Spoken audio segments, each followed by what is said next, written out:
Ivan, thank you for making time. Thank you, Dero. Thank you. Great. Now, let's just begin with today being the election day. It's too early to tell how the turnout is going to be or how it is, essentially because one would be relying on either circumstantial or anecdotal evidence to arrive at a conclusion on the turnout. So I think that, but also what has complicated access to information on what's happening across the country is a total communication blackout. Not just internet blackout, but a total communication blackout. You cannot send an email with photographs. You cannot send an email with videos. You have internet completely off. We had VPN, which in the last election worked, but now in this particular election, I think the state upped its game, and you can't access anything. So you're basically living in an island of sorts. You're living in your little cocoon of information. So that's the atmosphere in which the election is happening. But Ivan, when it comes to censorship of the flow of information and the total shutdown of internet, what does this mean when it comes to freedom of the elections and getting the right people who the Ugandans vote for to get into office?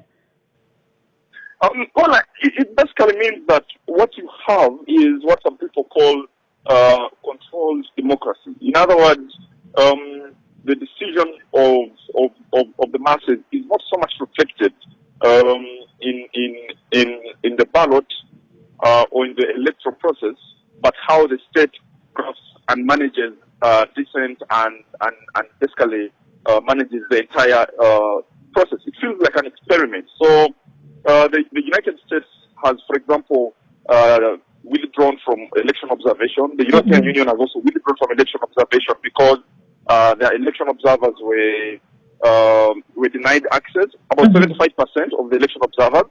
So they decided not to take part in election observation because they could not be party to that process. So you can see that you have an election that is dented from all angles. From the point of election observers to stifling of information access and flow.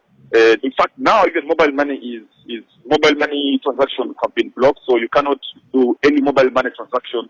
So if I am a presidential candidate and I wanted to send money to my agents up country, that has also been curtailed. So you basically have a military operation disguised as an election. However, despite all the complications that come with this election, it has been touted as one of the most hotly contested elections, and by default, when you're looking from the outside in, it looks like a very important election to Ugandans. When you go on Twitter, the hashtag "we're removing a dictator" is trending. Why is this election sort of eliciting a lot of emotion, and why is it very important to Ugandans? I think two things. In my view, the 2006 presidential election that pitted Dr. Kizza Besigye, who was a former personal doctor to General Yoweri Museveni, was more hotly contested than now. In fact, in that election, Dr. Kizza Besigye came so close to an election victory, and General Museveni came so close to failing to get 50% of the vote. In this particular election, the last opinion poll by Afrobarometer, which was released a few days ago in Kampala, puts General Museveni at about 53%, and Bobi Wine or Robert Kyagulanyi, the main contender in this election, at about 18-19%. So you can see that it is not hotly contested. But what has happened between 2006 and 2020 is that General Museveni's support has kept going down, and the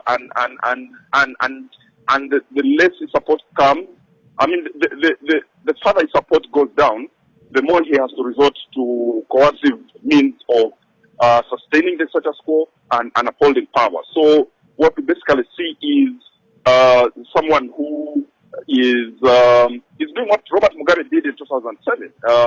You're beaten by Morgan Tsvangirai, and you still have to do everything it takes to ensure that the election is put in your favor, or what we saw in Kenya around the same time when Raila Odinga beat Mwai Kibaki, and everything that had to be done under the sun for Mwai Kibaki to be announced as the winner of that election had to be done. So pretty much that is how I would describe it. However, Ivan, you've alluded to Kenya 2007, 2008. Everything was done to ensure that President Mwai Kibaki ascended to power, but it comes at a price, and a hefty price of blood and internal displacement of people and war. Do you think that these elections could escalate to that point if it doesn't go according to the will of the people?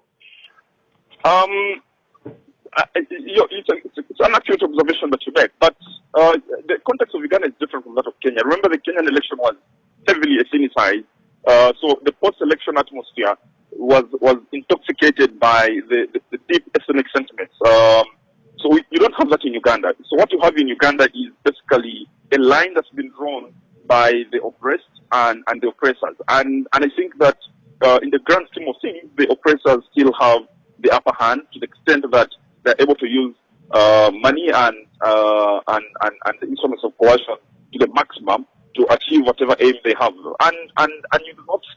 And you need to be in Kampala. I'm in Kampala right now, and Kampala feels like a ghost city. You basically you can hear a pin drop 1 kilometer away because people have deserted the city either to go and vote or because they're scared of the outcome of the election and whatever repercussions that has on their families.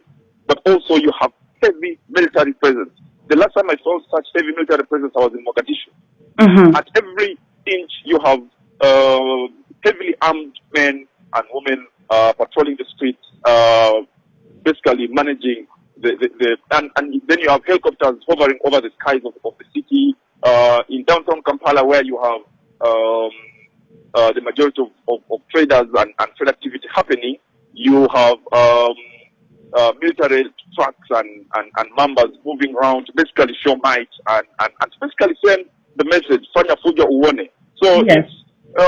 In those circumstances, I think that General Museveni, as opposed to Mike Kibaki and as opposed to a few other places in Africa, like Ivory Coast, where we saw post-election violence escalating to mass murder on the street and citizen-to-citizen attacks, I think that he still has the military very intact, and I can assure you the military has its act together, and it's a guarantor of law and order. Mm-hmm. But the question then is, for how long can you do that? I'm not sure you can do that for another 5 or 10 years. And when you eventually the whole thing.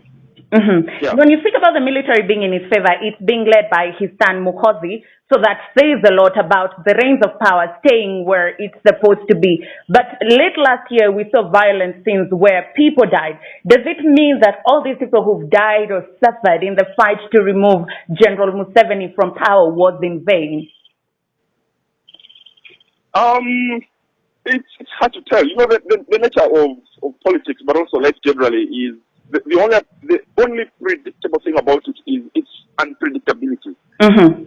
You know, today you're Gaddafi, you're all powerful, you're the king of kings, you're basically the greatest man living on the African continent, and then tomorrow you're hiding in a rat hole trying to scream for your life. So things move so fast and so unpredictably, so much so that even the most sophisticated and confident of people get the shock of their life. So I think the safer thing to do is to say, let time be the best judge. Let's keep watching the clock and seeing how this thing goes. Ivan, two things. Do you think General Museveni will accept defeat should the results come out that the masses voted for Bobi Wine? I think I'm a lawyer and I'm a journalist, and I think I'm duty bound to be a little more objective. There is no chance in hell that General Museveni can be defeated in this election. Mm-hmm. And least by Bobi Wine. Mm-hmm. And the evidence for that is there in the opinion polls. The evidence for that is there in just how tightly controlled the whole election process is. So that possibility is not there, unless one is in the mood of being hypothetical and fantasizing. So that is not there. But he gave an interview recently to CNN, Christian Amanpo, and said that if Ugandans decide he should not be the leader, he is happy to go back home. Mm-hmm. But of course, that's easier said than done. And I think that it was meant for the camera. Ivan, finally, General Museveni has been in power for 34 years. In the beginning, you said we are beginning to see his popularity go down and go down and go down. And we are seeing a youthful person like Bobi Wine inspire masses to come out and start pointing holes at a regime that is not serving the people as they would like to be served. What message does this send to African leaders and Africa in general? I think that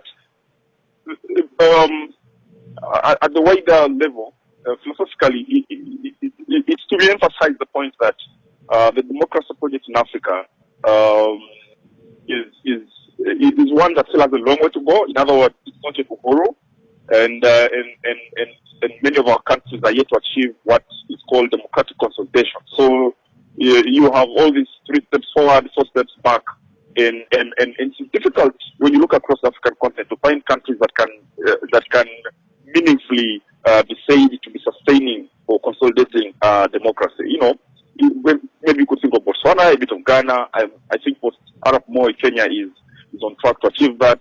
I'm also sure about Tanzania. I think Rwanda, Burundi, South Sudan, in the context of the East African region, we still have a long way to go. And I think that what is happening now is you have a critical mass of young people and elite Africans who are losing patience with this kind of long-standing leaders and you know, tyrannical rule.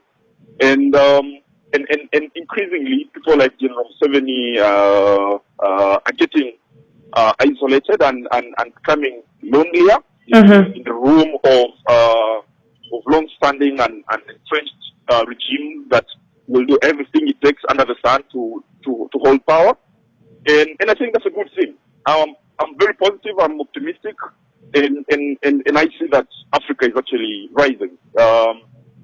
It's interesting to see, for example, even on the basic politics that Kenya has had to go through post-Arab Moi, when you had, you know, people like Raila Odinga into exile and couldn't breathe in their own country, and now that despite all the divisions and differences and contradictions in Kenya, you still have leaders being able to share a cup of tea. In countries like Uganda and Rwanda, you have leaders who once worked together. Once they disagreed, they take 20 years without sitting at their own table, and they cannot have a conversation while looking one another in the eye. And I think that it essentially means all is not lost for the continent. There are lots of examples.